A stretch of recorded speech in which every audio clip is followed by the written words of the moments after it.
모순적인 일을 역설이라는 말로 표현합니다.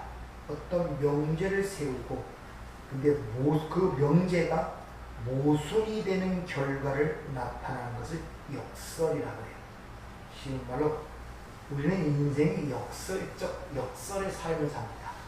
왜? 다 살고자 노력하나 결과는 모순되게 죽는다는 것입니다.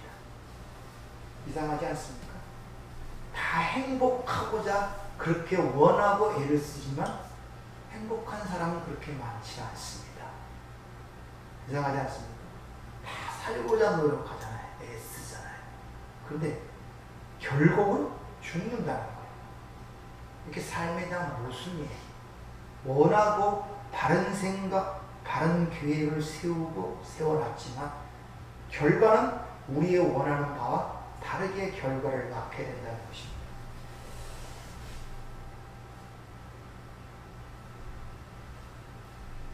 그래서 우리의 삶을 모순이라고도 그렇게 이야기할 수가 있습니다. 그래서 성경은 하나님 나라를 역설이라고 해요. 파라독스. 그렇게 이야기를 합니다. 이 역설이라는 것은 어떤 모순을 강조하기 위함이 아니라 그 모순을 통하여 오히려 진실을 강조하기 위한 방법이 역설입니다. 이 역설이라는 그 문제를 어떻게 제기했냐면 옛날에 그리스도의 수학자였던 제논이라는 사람이 있어요. 그 제논이라는 사람이 이런 예를 들어 역설을 우리에게 제시합니다.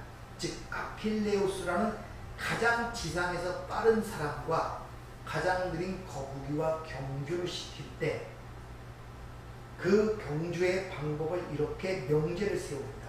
아킬레우스는 빠르니까 거북이보다 뒤에 100m 뒤에 세워서 경주를 시킬 때 과연 아킬레우스가 거북이를 초과할 수 있느냐, 앞질러 갈 수 있느냐라는 이런 명제를 던집니다. 자, 앞에서 100m에서 출발한 거북이고 뒤에 100m 뒤에서 아킬레우스가 출발합니다. 그럼 아킬레우스가 출발해서 그 원래 있던 거북이에 있던 그 자리에 도달했을 때는 거북이는 조금 더 앞서 나갈 거예요. 그렇지 않습니까? 그 자리에 있는 게 아니라. 그러면 또 그 다음에 아킬레우스가 열심히 달려서 또 거기에 있던 거북이 자리에 도달했을 때는 또 거북이가 조금이라도 앞서 있을 것입니다. 왜? 가만히 있지는 않았을 것이니까. 이렇게 보면 처음에 아킬레우스와 거북이가 걸렸던 100m가 차츰차츰 가까워질 거예요. 그러나 결국은 그 수학적 명제를 통해서 볼 때는 가까워질 수는 있지만 결코 거북이를 앞칠 수 없다는 것이 그 명제입니다. 근데 모순이란 말이에요. 근데 이것을 실제적으로 가져와서 현실 속에서는 빠른 사람이 거북이를 앞질리게 되거든요. 근데 그 명제, 수학적 명제 속에서 보면 절대 앞질러. 왜? 아무리 빨리 달려서 그 자리에 가더라도 그 전에 있던 거북이는 조금이라도 앞서 있다는 것입니다. 왜? 가만히 있지 않기 때문에. 그래서 가까워질 수는 있지만 결코 아킬레우스가 거북이를 앞질릴 수가 없다는 그런 논리입니다. 여러분 어떻습니까? 말은 맞잖아요. 명제는. 아무리 빨려들어서 그 거북이 있는 자리까지 도달해 보면 거북이는 조금이라도 움직였으니까 앞서 있을 거라고 해요. 그러니까 영원히 아킬레우스는 거북이를 앞질릴 수 없다는 것입니다. 이 제논이라는 그리스 수학자가 이런 명제를, 이런 논제를 던진 이유는 그것을 한번 풀어보라고 던진 것이 아니라 유일한 어떤 진리를 설명하기 위하여 눈에 보이는 공식이나 논리로 설명하려면 반드시 모순이 드러난다는 것입니다.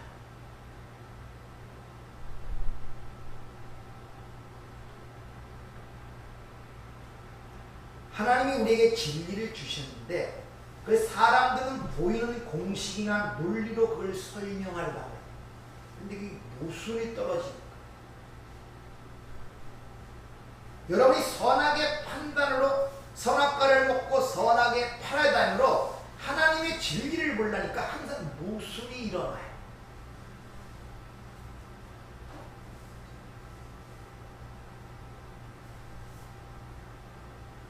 삶을 그렇게 안 느끼십니까? 모순적인 하나님의 백성들은 하나님의 사랑을 받고 창조하신 하나님이 우리 아버지니까 여러분 행복하게 사셔야 되죠. 그런 아버지를 두지 않은 그런 자들보다 뭔가 좀 나아야 되지 않습니까?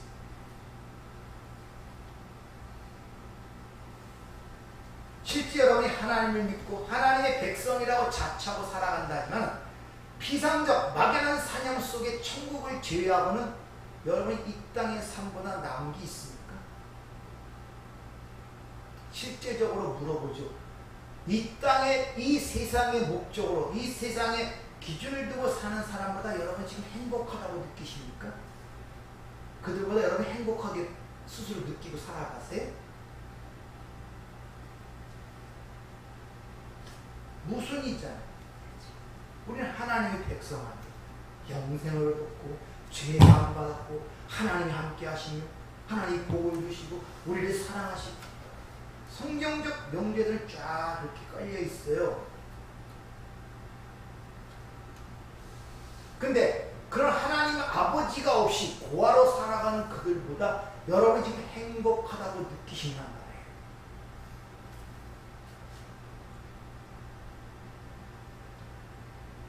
그들보다 기쁨을 갖고 살아가냐 말입니다. 그들보다 자유를 갖고 살아가십니까?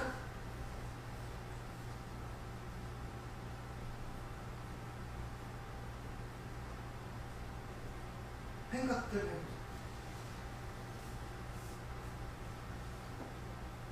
근데 성경은 기쁨을 세상이 줄 수 없는 기쁨도 주었고 평강도 주었고 자유도 주었고 영생도 주었다고 분명히 선언하고 있고요.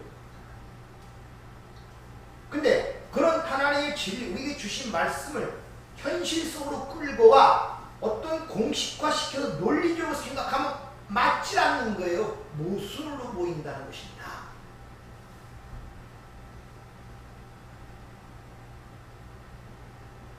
근데 그 모순에 대한 고민과 어떤 갈등 속에서 하나님의 진리를 갖고자 하는 열정은 없어요.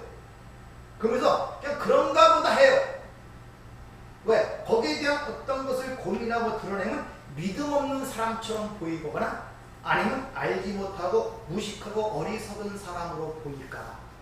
스스로도 모순이라고 생각을 하면서도 그걸 감춰놓고 있단 말입니다.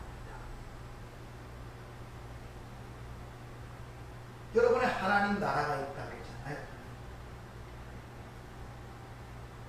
근데 전혀 감지가 되시죠. 예수가 나와 함께 있다 그러는데 전혀 감지가 되시죠.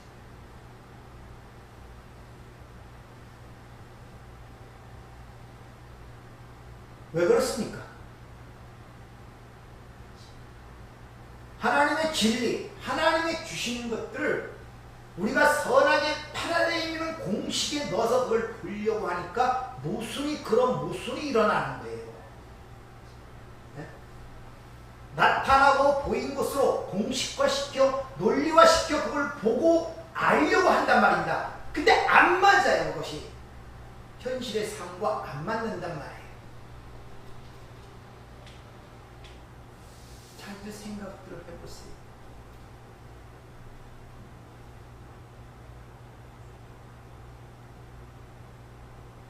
그 나라로 지금 가까이 가는데 영원한 나라, 슬픔도 고통도 눈물 없는 그 나라를 가까이 가는데 가까이 가는 것이 지금 기쁘십니까?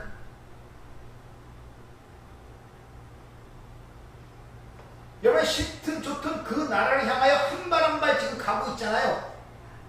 여러분 원하든 안 하든. 근데 그게 기쁘냐는 말이에요. 그게 점점 확인이 되고 점점 가까이 보여지고 그래서 기쁩니까? 안 기쁘죠? 왜? 무서움을 느껴지는 거. 왜? 여러분의 판단, 그걸 보이는 것으로 나타난 것으로 공식화하여 어떤 논리로 그걸 이해하고자 하니까 안 맞는 거예요. 모순이 일어나는 것이란 말입니다. 모순. 그래서 수많은 하나님의 말씀이 선포되지만 전부 다 모순 덩어리로 갖고 살아가는 스스로 뭔가 안 맞는다 알면서도 그걸 숨겨놓고 살아가는 당신도 자기에게 떳떳지를 못해요. 자기도 그게 이해가 안 되고 나도 이상하게 생각되거든요. 세상 사람과 똑같이 나도 그게 이해가 안 되거든요. 어디서 그걸 자신 있게 얘기를 내놓을 수가 있냔 말이에요.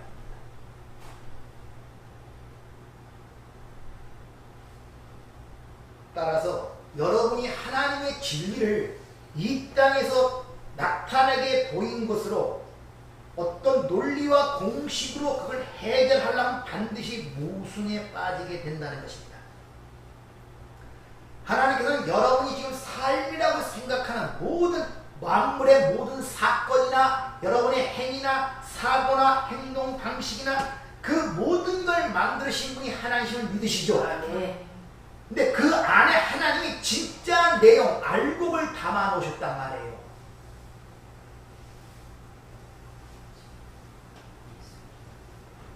그러니까 여러분의 삶 속에서 그것을 여러분의 선악의 패러다임 속에 여러분의 생각으로 공식화시켜 논리화시켜 보려고 하지 말고 그 안에 담긴 내용을 알아먹으란 말입니다. 네.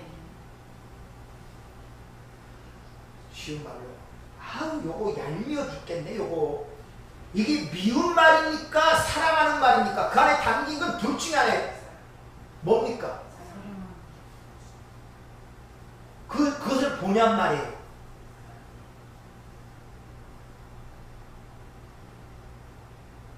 그 안에 담긴 아우 요거 얄미워 죽겠네요. 꽉 깨물어주고 싶겠네. 그 안에 담긴 내용은 뭡니까? 예? 진짜 깨물어주고 싶은 겁니까? 미워서? 아니에요. 너무 사랑스러우니까 역설적으로 표현하는 거란 말입니다. 그렇잖아요. 세상에서도 급할수록 돌아간다. 무슨 말입니까? 그 안에 담긴 내용이 뭡니까?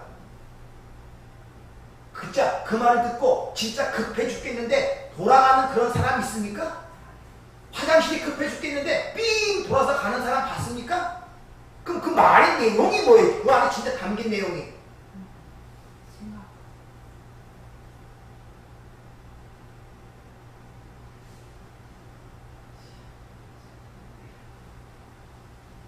급할수록 심사숙고하고 지혜롭게 생각하란 말 아닙니까? 돌아가란 말이. 하나님이 우리에게 그렇게 주는 거예요. 급할수록 돌아가라 그러는데 나타난 걸 이렇게 줬는데 그냥 그대로 들어버리는 거. 어떻게? 그래 급할수록 돌아가라 했으니까 돌아가자. 여러분 신앙생활이 그런 게 있다는 걸 못 느끼십니까? 표피적으로 드러난 것을 그대로 듣는 거예요.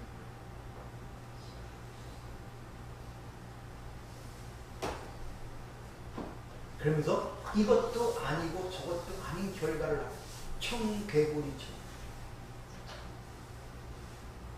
얘야 내가 죽으면 나를 묻는데 저 산에다 묻지 말고 물가에다 묻어라. 이렇게 아버지 부모가 유언을 했어요. 그럼 그 심중엔 그게 어떤 말이 어떤 내용입니까? 네?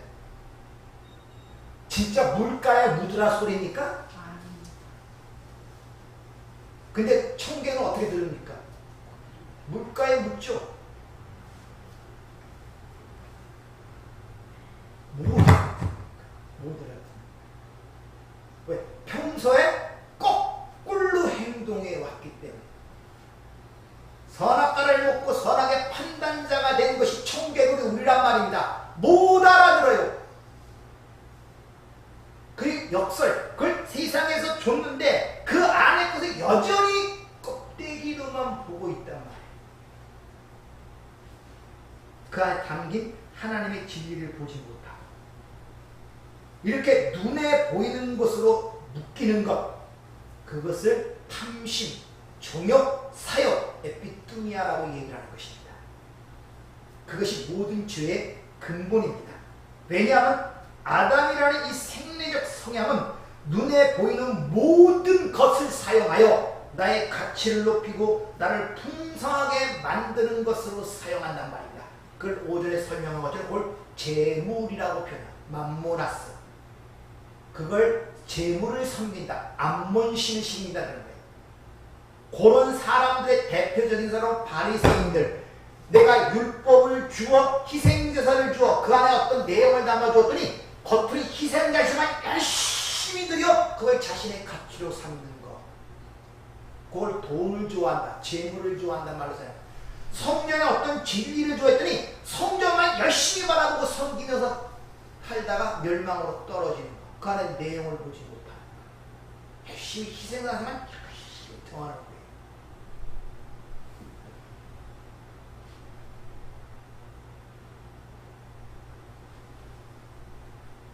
우리의 삶이 열심히 살아요. 근데 그 안에 알곡은 하나도 못 빼먹는 거. 그러니까 아무리 열심히 살아도 허기없죠. 굶주려. 행복도 만족도 기쁨도 평화도 자유도 없어. 그렇게 열심히 사는데 너의 삶 속에 다 하나님의 집 알곡을 먹지 못해. 항상 굶주려. 뭔가 허전하고 허망하고 답답하고 불안하고 두렵습니다. 그럼 하나님이 어디가 계신지.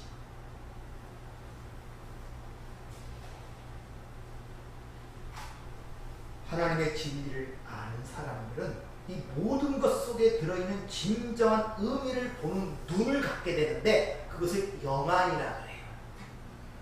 영안.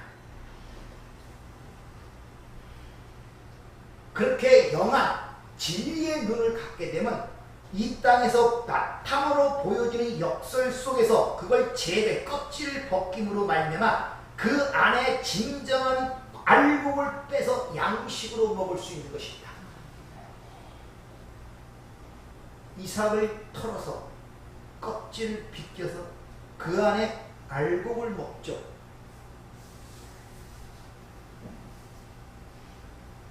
벼 이삭을 털어서 그냥 먹는 사람 봤습니까? 근데 하나님의 말씀을 그렇게 줬더니 그 안에 걸 먹지 못하고 껍질을 먹는 거예요. 그래서 맛이 없다 그러는 것입니다. 왜 예수를 믿는데 내 삶이 이러지? 이러는 거예요. 그 안에 것을 보지 못한다. 왜 맨날 먹어도 허기지지? 왜 맨날 들어도 답답하지? 그렇게 열심히 이것저것 하고 열심히 신앙생활 하는데도 왜 삶의 자유가 없지? 맨날 내 삶이 그 모양이지? 스스로도 모습을 느끼는 거예요. 그렇게 열심히 기도하는 것 같기도 하고 열심히 말씀을 보는 것 같기도 하고 그런데 왜? 그 안에 알곡을 빼먹지 못한다는 것입니다. 그래서 성경은 제대로 보면은 모든 게 모순입니다. 어떨 때는 이게 진리라고 했다가 어떨 때는 진리가 아니라고도 얘기하고 우리가 말하는 보편적 윤리 도덕적으로 볼 때 도저히 하나님이 하실 수 없는 일들을 공견하게 성경에 기록하고 있단 말입니다. 그래서 예수님의 족보는 거룩한 족보여야 되잖아요. 우리 개념이 그렇잖아요. 하나님의 아들이니까. 근데 그 족보 중에 보면 별 사람들이 다 있어요.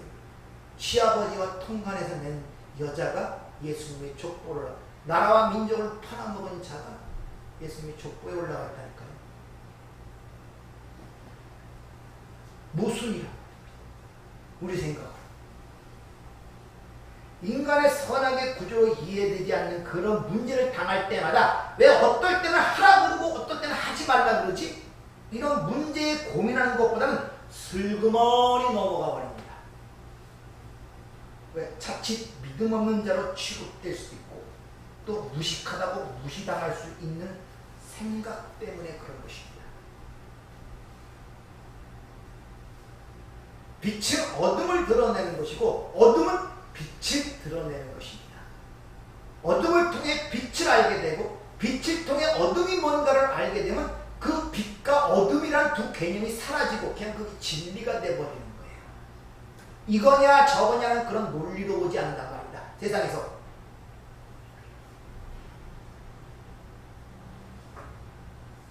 지금 세상은 어둠과 빛이라는 두 개의 양면성을 갖고 지금 움직여가고 있어요. 태양이 뜨고 지고 하면서. 그래서 우리 태양이 뜰 때 이걸 빛이라고 그러고 밤에 그 태양이 없을 때 이걸 어둠이라고 그래요. 근데 태양이 떠서 어둠 속에 묻혀있는 게 드러났을 때, 다시 말하면 그럴 때 우리가 낮이라 그러잖아요. 그때 빛이 있을 때 어둠의 것들이 드러나지 않습니까? 이 컴컴한 모든 게 묻혀서 뭐가 뭔지 몰라요. 근데 빛이 딱 비치면은 그 안에 모든 게 드러난단 말입니다. 건물도 드러나고 차도 드러나고 사람도 드러나고 모든 게 드러난단 말입니다. 그게 세상에 지금 보이잖아요. 마찬가지로 하나님의 진리라는 빛에 보게 되면은 그것이 모든 게 다 드러나게 되면 빛과 어둠이라는 이분법적인 것이 사라져 버리는 거예요. 그게 없어져 버린다니까요. 그래서 하나님과 함께 이 길을 걸어가는 사람과 아닌 사람은 똑같이 이 세상을 사는 것 같지만 가는 방향이 다르죠. 그래서 하나님 쪽으로 이쪽으로 가는 사람은 가는 과정 속에서 엉뚱한 어둠으로 가는 그 사람과 똑같은 일들이 똑같이 일어나요. 그러니까 똑같은 세상에 살고 있는 것처럼 보인단 말입니다.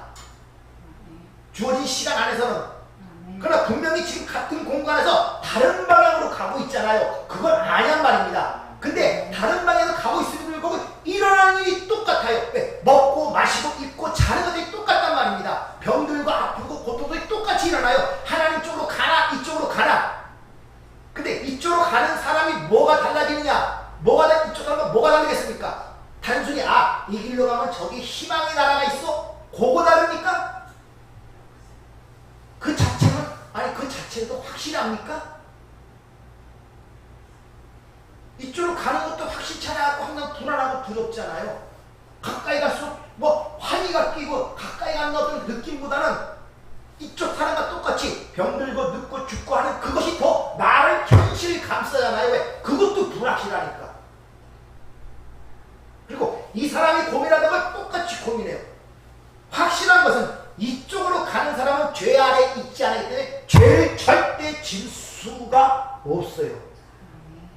여기서 나타나는 모든 것들은 빛이기 때문에 선으로 이루어진단 말입니다. 이걸 아냔 말이에요. 이거죠. 이럴 때 죄가 의가 이런 것들이 사라지고 자유로운 거예요. 왜? 절대 이쪽 방향에는 죄라 안에 있지 아니하기 때문에 죄라는 문제를 절대 질 수가 없고 그 모든 것은 선으로 이루어진다고, 선으로 인정한다고 성경은 얘기하고 있기 때문에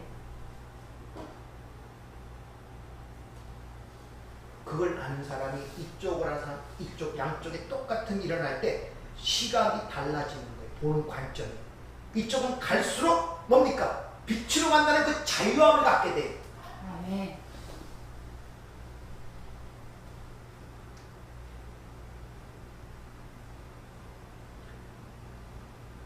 그 역설의 모순 속에 담겨있는 진리가 눈에 보이게 되는 것을 자유라고 해요.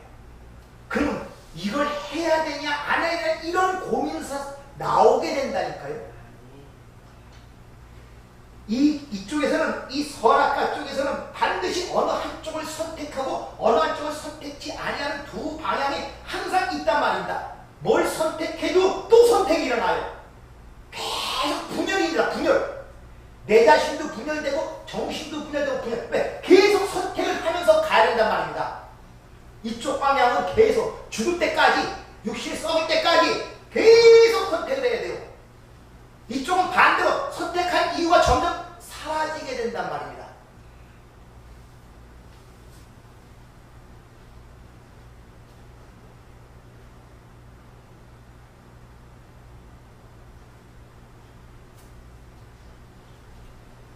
하나님께서 이 세상에 알아듣지도 못하고 바라보지도 못하고 바로 그 역설이라는 것을 이 세상에 깔아놓으신 거예요.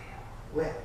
누구나 다 구원받는 것이 아님을 하나님의 오직 국률하심에 따라 구원을 받는 걸 가리키기 위하여. 그래서 예복 있는 예배에서 가서 준비되고 청한 자들은 하나같이 안 오지만 거기서 일방적으로 악한 자나 선한 자나 강권적으로 청하여 그들을 예복을 주어 잔치에 참여하는 모습으로 거기에 드러나고 있단 말입니다. 그런 역설에 묶인 자들의 질문이 오늘 15절에 나오는데 이 15절의 얘기가 로마서 6장 1절 시작하면서 똑같은 얘기가 여기서 지금 반복되고 있단 말입니다. 6장 1절을 보면 그런지 우리가 무슨 말하리요? 은혜를 더하려고 죄가 있냐? 그럴 수 없느니라. 죄에 대해 죽으는 거 어찌 그 가운데 살리요? 지금 이 수사학적 질문이 15절에 다시 반복되고 있는 거예요. 이런 것은 문학적 기법으로 샌드위치 기법이라 그래. 양쪽에 빵을 두고 그 안에 내용물을 채우는 거예요.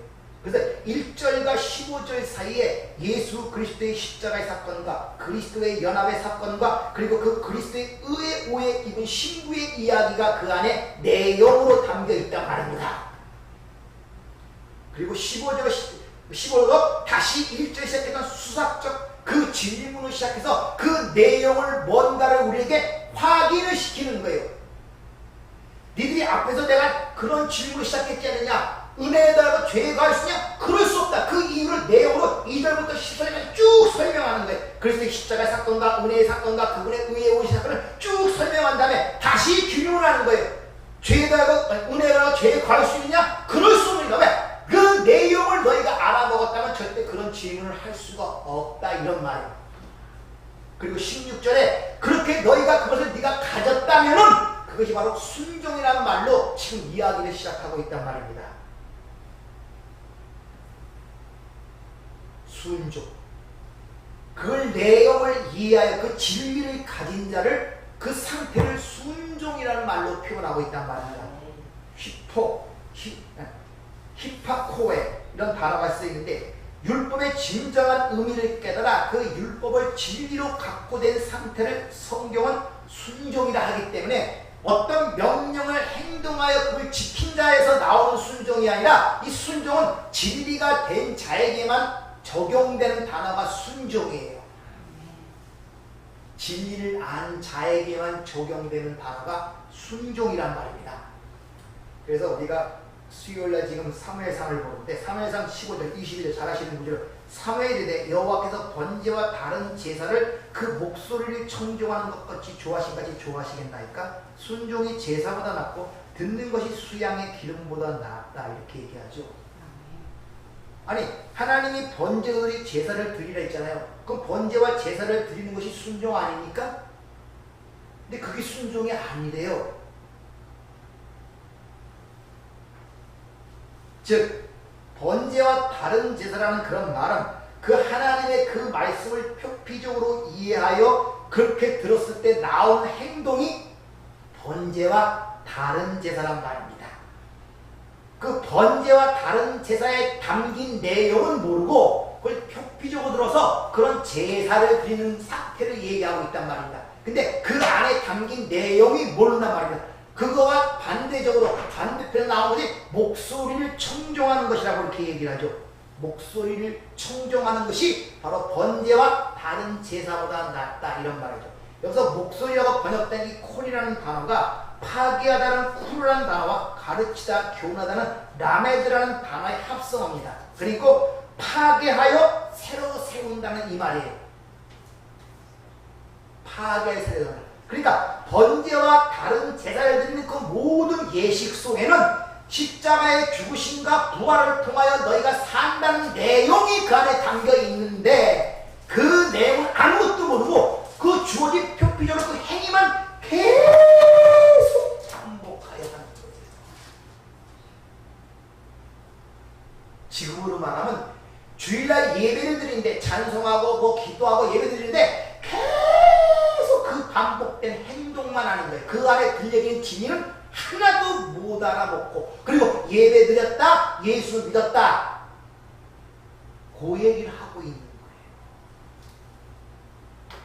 반복된 행위만 계속되는 거예요. 주일날 나와서 예배 드리고 하는 거 그것이 신앙생활인 것처럼 살아가고 있단 말입니다.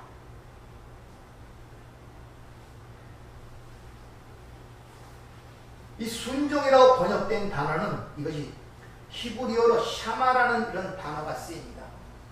샤마. 이 샤마라는 것을 히브리어 그 자음을 파자면 해석된 진리로 보다 이 쉔, 맴, 요드, 야드. 그러니까 해석된 진리로 보다는 그 뜻이 순종이라는 단어예요.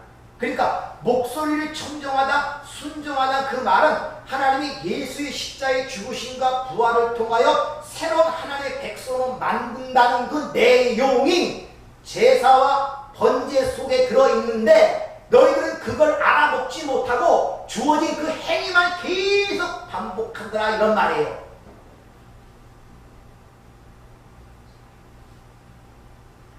그래서 오늘 본문을 쉽게 의역을 하면 수고하고 무거운 짐인 그 율법 아래에서 내가 너희를 그 고단한 삶 속에 건져며 하나님의 은혜의 나라로 너희를 옮겼다는 것입니다. 근데 너희가 어찌 죄 아래에 있는 존재가 되겠느냐 이런 말이에요. 아까 얘기했죠. 이쪽 나라에서 이쪽으로 방향을 틀어지면 살아가고 있는데 어찌 너희가 죄 아래에 있는 자가 되겠느냐, 죄를 짓는 자가 되겠느냐. 그러니까 걱정하지 말고 내 옆에 굳게 서라 이런 의미가 그 안에 담겨 있단 말이에요. 아멘. 하나님의 나라에서 행하는 모든 것들은 선이란 말입니다. 그래서 합력하여 선을 이룬다고 하죠. 여러분이 올바른 방향과 올바른 신앙을 갖고 있다면 절대 그 길에서는 죄를 질 수가 없어. 왜? 율법 아래에 있지 아니하기 때문에. 그러면 거기서 죄라는 것은 뭐겠습니까? 우리가 일반적으로 형벌 그런 의미의 범죄를 의미하는 것이 아니라 뭐를 가리키기 위한 의를 드러내기 위한 하나의 도구로서 여러분에게 주어진다는 것을 여러분이 아셔야 한단 말이에요. 그럼 죄를 져도 괜찮겠네요? 괜찮은 것이 아니라 이쪽은 죄를 지면 형벌이 떨어지지만 이쪽은 죄를 지면 어긋남기로 가면 뭐가 있습니까?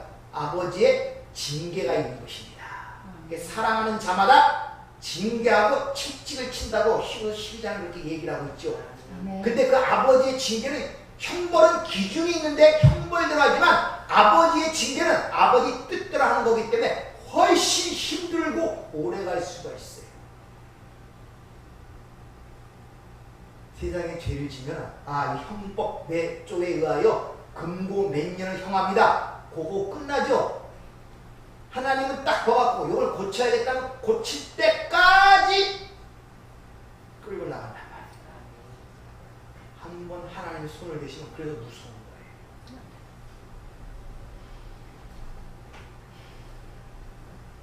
우리가 이 선악과를 따먹은 율법적 개념에서 순종을 생각하면 반드시 그 순종한다는 그 마음 속에는 두려움이 전제되어 있다는 걸 아셔야 됩니다. 즉 감사와 찬송으로 자발적으로 하는 순종이 아니라 두렵고 무섭고 그래서 거기에 굴복하는 굴종적 순종이 되는 거예요.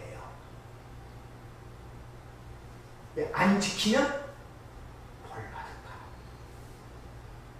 그 순종이 아니라 굴종이지. 진리를 갖지 못한 사람들의 순종은 그런 식으로 항상 두려움이 속에 내재가 되어 있어요. 그래서 뭐 잘못하면 형벌을 받는 것 같고 내 살아가고 일어나는 모든 사건과 여러 가지 하나님이 형벌을 한다는 생각들을 갖고 살아갑니다. 그러니까 항상 불안한 거야. 뭔가 되다가 잘못되면 하나님이 나를 징계하시고 뭐에다가 내가 병들면 하나님이 나를 또 벌 주시는구나.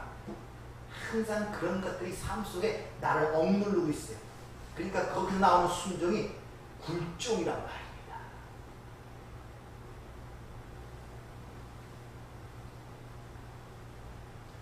성경은 그런 자들의 종교적 행위 뒤에는 그들은 양자의 아들의 영을 받은 것이 아니라 종의 영을 받은 자들이라고 그러죠. 종의 영. 근데 성도는 아들의 영을 받았기 때문에 하나님을 아빠, 아버지라 부른대요. 그러니까 진정한 아들이 된 자는 아버지를 두려워하지 않습니다. 왜? 아버지와 아들은 하나이기 때문에. 히브리어로 아버지라는 단어가 아바라는 단어로 쓰입니다. 아바. 지금도 히브리 이스라엘 사람들이 아버지를 볼 때 아바라고 합니다. 아바. 이 아바를 표현하면 아버지의 집이라는 뜻이에요. 아버지의 집. 근데 우리가 하나님의 초소라 그러죠. 하나님의 거처라죠. 이 하나님의 집이라는 뜻이거든요. 그래서 출애굽은 너를 건져낸 이유가 내가 너를 초소로 삼기 위하여 내가 너희를 초소로 삼기 위하여 애굽에 건져냈다 그래요. 그러니까 하나님이 우리를 볼 때 아버지로 보는 거예요. 아버지를 읽는단 말입니다. 그래서 주님이 항상 나를 본 자는 아버지를 보았다는 거예요. 근데 성경에 얘기하는 아버지의 의미가 뭐냐? 씨를 통하여 자식을 낳을 수 있다. 씨를 줄 수 있는 자를 아버지라 그래요. 그러니까 아버지만이 아들을 낳을 수 있는 유일한 존재입니다.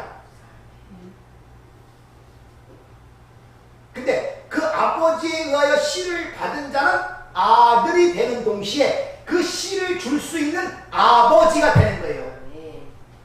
그래서 하나님의 아들 예수가 우리가 생각하는 것처럼 아버지 몸에서 나와서 탄생됐다는 그런 의미가 아니라 아버지를 닮고 왔기 때문에 아들이라 그러고, 그 아들이 씨를 줄 수 있기 때문에 나를 본 자는 아버지를 보았다고 하는 이유가 거기 있단 말입니다.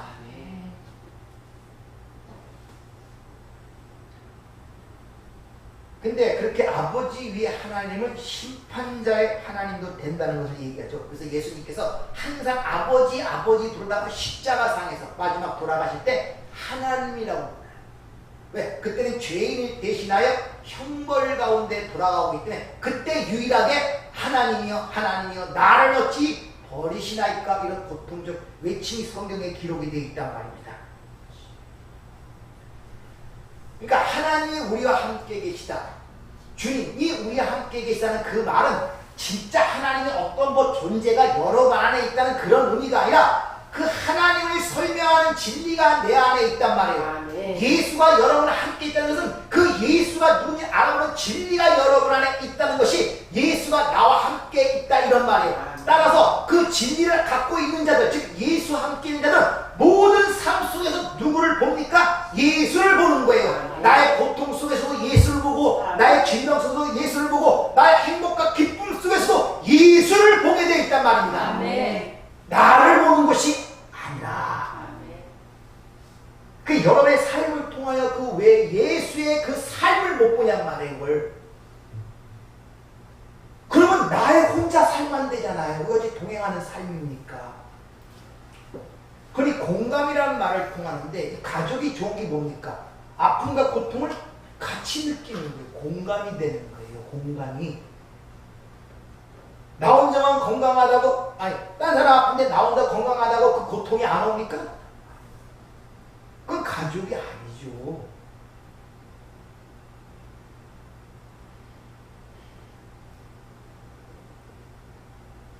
따라서 주위에 아픈 사람들, 가족이라는 관계 속에서 아픔은 그 아픔이 나에게 오잖아요. 근데 인간적으로 싫단 말입니다. 그 관계를 끊어낸다고 그 고통이 안 오냐? 아니네. 피가 물보다 진하다는 말이 그래요. 저기 미국에 떨어나도 혈연 관계는 어쩔 수가 없어요. 그 집을 갖고 산단 말입니다, 여러분들.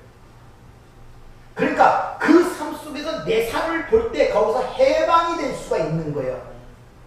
그 아픔이 내 아픔으로 느껴질 때 비로소 하나가 된단 말입니다. 따라서 예수와 나와 하나가 되어 있다는 것은, 연합이 되어 있다는 것은 내 고통 속에서 누구의 고통이 보여야 되느냐? 예수의 고통이 보여야 되고, 나의 아픔 속에서 예수의 아픔이 보일 때, 그럴 때 그 문제가 올바로 보이게 되고, 거기서 예수를 볼 때 거기서 자유로울 수가 있단 말입니다.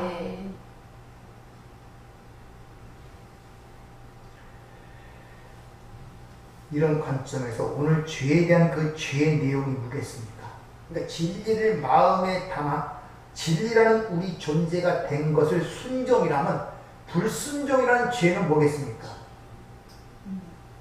하나님의 말씀을 표피적으로 겉껍질로 보아서 그걸 무서운 마음으로 하나님을 두렵게 만드는 것이 죄란 말입니다. 그러니까 사랑하시는 아버지를 폭군으로 만드는 거예요. 나의 잘못을 하나하나 따져갖고 상벌과 형벌을 주는 분으로 만들어버리는 것.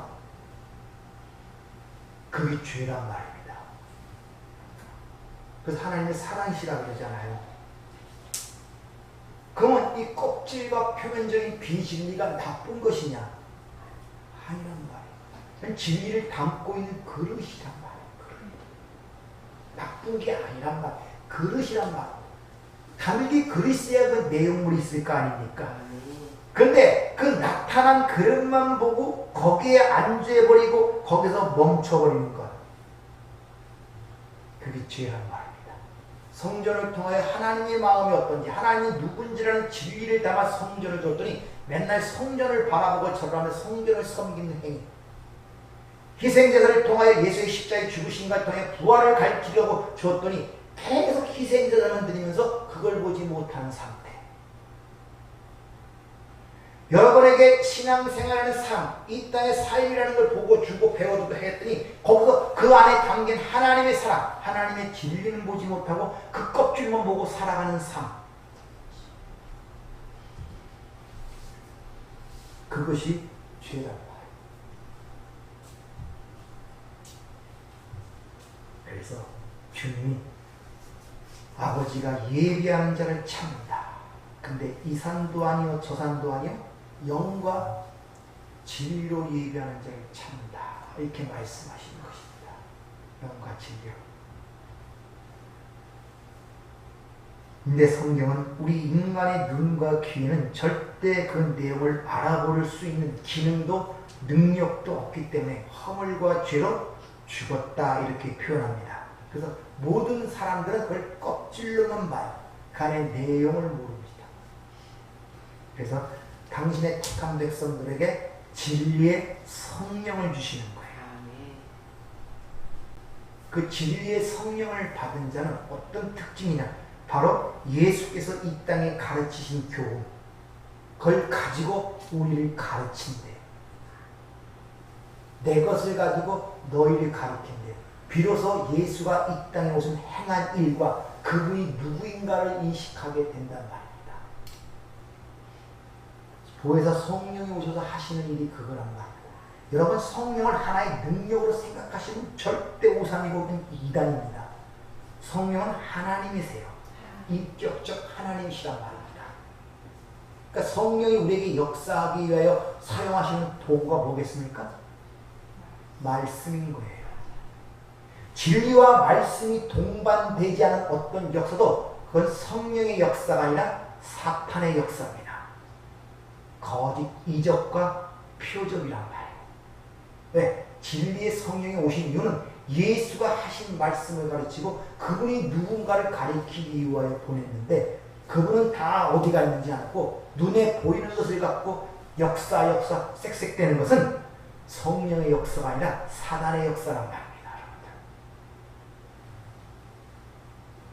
그래서 이런 모든 걸 뭉뚱그려서 성령이 아니면 예수를 주라 시인할 수가 없고 성령이 아닌 하나님을 아버지라가 부를 수가 없다고 성경은 얘기하고 있는 것이다. 이것을 단도직입적으로 그리스도의 영이 없으면 그리스도의 사람이 아니다. 영, 말, 호흡, 진리. 예수와 여러분이 함께 하심을 믿습니까? 그것이 무슨 뜻입니까? 진리. 말씀이 여러분 안에 계시. 쉽게 말하면 진리가 있다는 것은 보이는 것 속에서 나타난 것 속에서 진리를 바라볼 수 있고 진리를 알아먹을 수 있는 그것이 있단 말이에요. 그러면 여러분이 지금 이어가는 모든 삶 속에서 그걸 발견하게 되는 거예요. 그럴 때 여러분이 그렇게 고통스럽던 그 모든 것 속에서 뛰쳐나와 그 가운데서 기뻐하며 감사하며 찬양하는 것입니다. 이것이 성령의 역사란 말이에요. 다른 것이 아니라. 성령은 말씀을 통해 일하신다는 사실을 꼭 깨닫길 부탁을 드립니다. 하나님이 함께 하신다는 것은 하나님이라는 어떤 진짜 그 존재, 알지 못하고 감지 못하는 그 존재가 여러분 안에 들어왔던 형태로 있다는 것이 아니라 그분을 알아보고 그분을 설명하는 진리가 내 안에 있다는 거예요. 그러면 그분이 진리가 있으면 이 그분이 만드신 말씀으로 창조한 이 세상의 모든 것들과 소통이 되는 거예요. 그래서 하나님이 그 영이 떠나기 전에 노아가 소통이 되니까 그 많은 온갖 식물과 동물들을 다 거대한 방주 속으로 모아들일 수가 있었던 것입니다. 그리고 노아의 홍수에 하나님의 영이 떠나버리죠. 그 다음부터는 다른 것들과 만물과 소통이 되지 않아요. 개별적으로. 그래서 환경이고 모든 것들이 인간을 대적하는 입장에 선 거예요. 그래서 인간도 그걸 대적하는 입장에서 파괴하고 멸망시키는 쪽으로 자주 가지 그걸 회복시키는 쪽으로 가지를 못한단 말이에요. 아무리 기상이든 외치고 종말이 가까웠다고 외쳐도 인간의 본성이 바뀌지 않는 한 안 안 되는 것입니다. 근데 인간이 바뀌는 방법은 새 사람이 되어야 되는데 성령으로 거듭나는 길 외에는 없습니다. 그래서 아무리 학문이 발전하고 과학 문명이 발전해도 하나님의 뜻을 따라서는 절대 이루어질 수가 없는 것입니다. 그래서 저와 여러분이 유일하게 세상의 빛이라고 얘기하는 거예요. 이 말은 나가서 착한 일, 선한 일을 하라는 것이 아니라 그 실체를 드러내 그 안에 하나님의 의도와 뜻을 드러내란 말이에요. 동네가 숨기지 못, 너희는 세상에 미치니 동네, 산에 있는 동네가 숨기지 못한다고 하는 거예요. 여러분이 가는 곳마다 그 실체가 드러나야 돼요. 근데 실체가 드러나면은 사람들이 칭찬하고 박수를 치는 것이 아니라 돌을 던지는 것이 그것이 올바른 빛을 비친 특징입니다. 그러니까 여러분들이 비치는 사람은 절대 세상 사람과 어울릴 수가 없어요. 절대. 네. 안 맞거든요. 절대. 기도하겠습니다. 은혜롭고 자비로우신 아버지 하나님 감사를 드립니다. 하나님께서 숨겨둔 것들을 우리가 그 안의 내용, 그 안의 진리를 발견치 못하고 모두 여전히 흘러 떠내려가는 그 겉껍질 속에서 우리 삶이 영위될 수밖에 없습니다.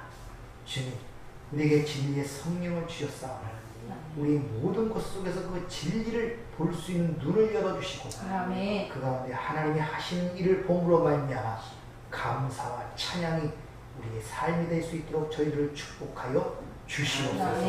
예수님 이름으로 기도하옵나이다. 아멘.